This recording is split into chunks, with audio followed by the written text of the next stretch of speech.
The Queen is quite diminutive, and you just portrayed a rather robust Queen in The Favourite, and you also have a very distinctive smile.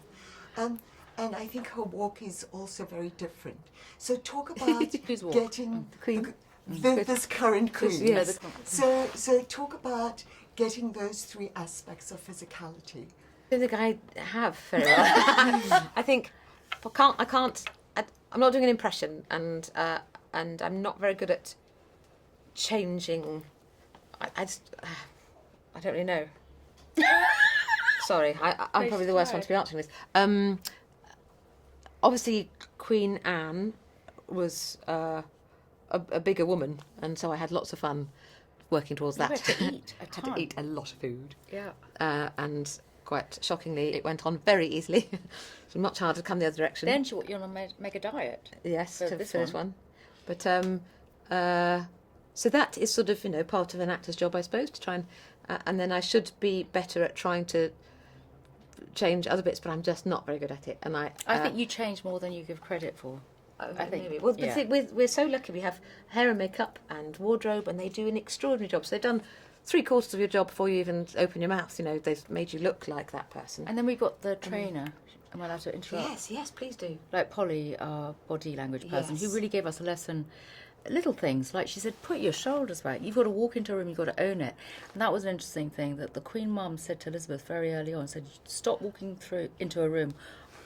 There's a door, you go in the middle. You don't apologise, you don't go in the side or you creep into a room, you go in the middle, your shoulders back, you've got to embrace the architecture.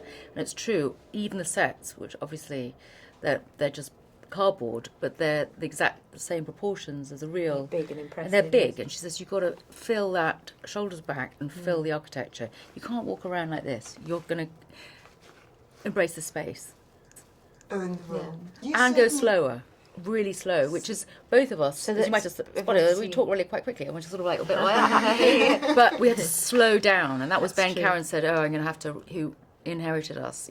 When at the beginning, so like, you just got to slow right down, and be much more deliberate. Let me ask you in a slow, calm manner. You not only met Princess Margaret, but you also spoke to a medium about her. So you have real insight into who she was. What were the things that you wanted to carry forward? I think I got insight. I wouldn't swear that the medium was definitely in touch with her ghost, but what she said was very useful. And what I did do was I met lots of friends, genuine friends, who really loved her and knew her and were very happy to talk about her because she'd been so negatively portrayed in the press.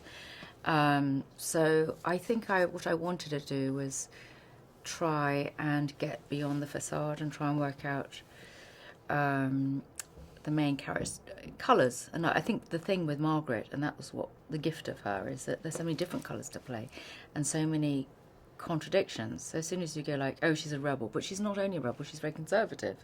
She's hugely loyal to her sister, but at the same time would have to be an individual. She was like, she'd be really, really warm, and then the next minute she'd be very cold.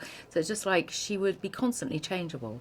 And I suppose colour and variety is what I wanted.